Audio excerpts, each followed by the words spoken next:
So what's going on everyone, and welcome back to another video. Today we're going to do a quick overview of Deathstroke Inclusive number 1 by DC Comics that was released in 2021. It's also known as, the story is known as suburban horror. For those of you who don't know how I do these type of videos, I usually go through let's say similar to Tales from the Past and other videos. I go through let's say a comic book, could be indie comic or a comic like this, or a European comic or a manga from from the 60s all the way to current day 2021, which is also not the best year for American comics, at least in the Cape Slop formula. I just break it down. I tell you who the team is: writer, art, colors, letters, editor-in-chief, and the cover. A quick synopsis, and let's say the good, bad, and ugly. After which I give a final verdict that goes from let's say 10 out of 100, which is 1 out of 10, till 100 out of 100, which is 10 out of 10. And of course, there might be some things you might disagree with me about. If that's the case, no problem. Let's just try to keep it civil. My goal with these types of videos, similar to what Captain Frugal does, I try to bring back a more, let's say, simpler time, more easier time where we could discuss which comic is good, or European comic / manga is good, which character speaks the most to you, and whether the writing, the art, the cover is all in sync or not. I'll also be using the League of Comics Geeks to give you the opinions of other readers / collectors. Well, get a little tired there. And of course, people who have been a fan of this character, Deathstroke the Terminator, for let's say 20 plus years or 40 plus years. At this point, I don't even know. It's not something that the young people read nowadays, at least a lot of them. So let's go straight into the team. The team is the writer is Joshua Williamson, art is Howard Porter, colors is Hi-Fi, kind of a pseudonym, I think. The letters is Steve Wantz, editor is Ben Abernathy, I hope I spell his name correctly, and the editor-in-chief is Mary Javins. I probably butchered the name.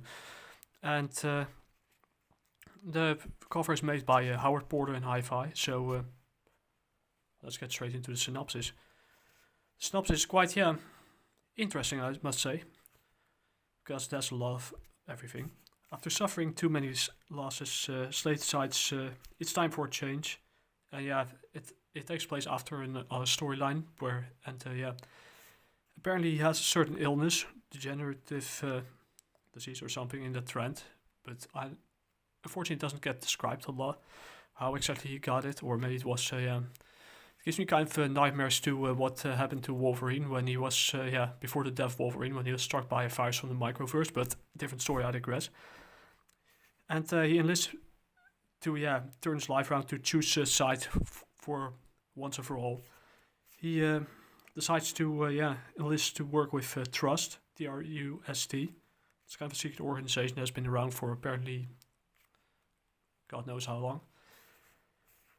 And taking down heavy hitter villains, which could be villains like, I think, Vandal Savage, but I'm not entirely sure. Maybe other guys. Could be anyone at this point. And they supply Slade with a new team and a new, basically a new, team of side characters, featuring one version of, let's say, Toyman, which is, I don't know a lot about, except, the one in the animated series was a little bit more different, a little more, he used to be an old man, then he transferred his conscience in a kind of, android body, I don't know. But this one is apparently a Japanese guy that, I could spoil that. It is the Japanese variant that apparently is good at mechanics, and that's about it. And and the best part, he teams up with Black Canary, who is sent to investigate T.R.U.S.T, to dive deeper into the organization to figure out whether there good, bad, or something far worse. That doesn't differentiate between certain things and has their own agenda. Could be the case. We don't know. So we can get to the good, bad, and the ugly, since we don't have a lot of time. It's an overview, not a full review, and more is not needed either. There's good cover art, but I'll get to that when I describe the ugly. There's an interesting team up with Black Canary, and that's probably the best part of this book. I was genuinely surprised by this unconventional team up. So good thing. They could put some good elements in it still when they put effort into it. And aside from a few misses, it's a decent build up for potentially a good storyline. I know the rest, but I'll probably pirate the rest to figure out whether it's good or not. Maybe I'll review it, maybe I don't. Could be the case. And the writing is, not saying significantly better. That's what's written in my notes, but I cross it out. But it's better than the Deathstroke annual. There's more. It's not an issue where you go through an X amount of pages and at the end still nothing happened. Here actually something happens. There's something building up, and there's a nice plot twist with T.R.U.S.T, and it could be a little hint to where their alignment is. And whether they're good guys, bad guys, or anything. But that part is well executed. But you need to get to the first pages, and I'll show you that later to figure out what's going on. To get to the good part. Now we get to the ugly. Well, the interior art is hit or miss, because this is kind of a bait cover that they do, and that's something I kind of despise. Because they show Batman's cowl, but there's no Batman in it. Maybe he killed him before, maybe he beat him in single-hand combat, because that happens on and off. Sometimes he beats him, sometimes Bruce Wayne beats the hell out of Deathstroke. It depends.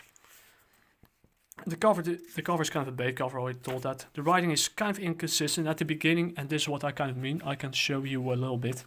I mean, 2, 4, 6, 8... 10, 12, 14, 6. You have 4, 4, 4. For before you have 16 panels telling background about how he came to be, and I'm like, I know they do this to bring the story along, but me, I'm like, this is way too cluttered. We already know this. Just get into the story at hand. And they're kind of flat, and it shows what kind of organization it is. They can't work with the authorities or anything, and it's kind of like a little bit kind of a Task Force X kind of copy thing. So this is not the best start. I understand why it could turn off some readers. Now we get to the rest. Because this is probably the interesting part. The interesting part of Black Canary and Deathstroke. The other thing I don't like is, he has some kind of gun that looks like a giant toy gun, and it's kind of unfitting of the character. Just give him a sword, just give him some pistols and a sniper, and you're good to go. You don't need a lot like this. It's going to be perfect. You don't need carrying this whole gun thing around. Also, the villain is not, it's kind of like a Hive Queen, Karen type guy, and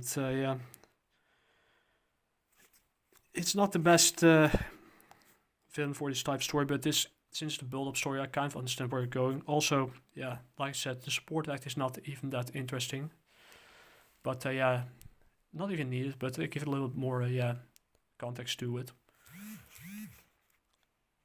And personally, I have no clue how his disease came to be. But that book's trash, by the way. I have no idea how he got his disease.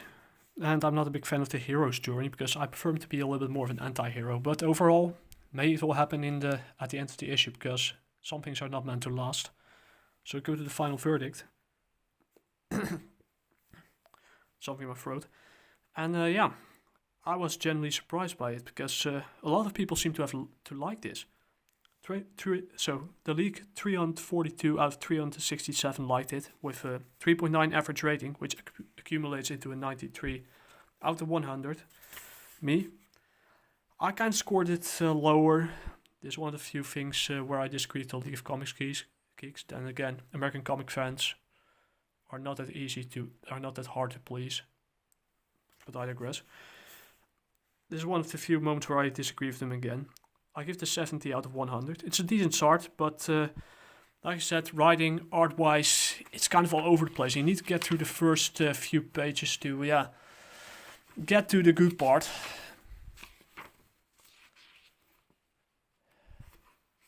And the sportcast could have been a little better. The only interesting thing that they did right was, the Black Canary and Slade Wilson team up. So, and I'm glad they're just focusing on that. But I said there's a nice plot twist at the end. Maybe some good things happen. I don't know whether they're good or bad types. We don't know. But they're kind of evil because they plan to taking the villains down by not so conventional means. So it's an interesting build-up. But unfortunately, the art is hit or miss, and writing-wise, could have been more cohesive.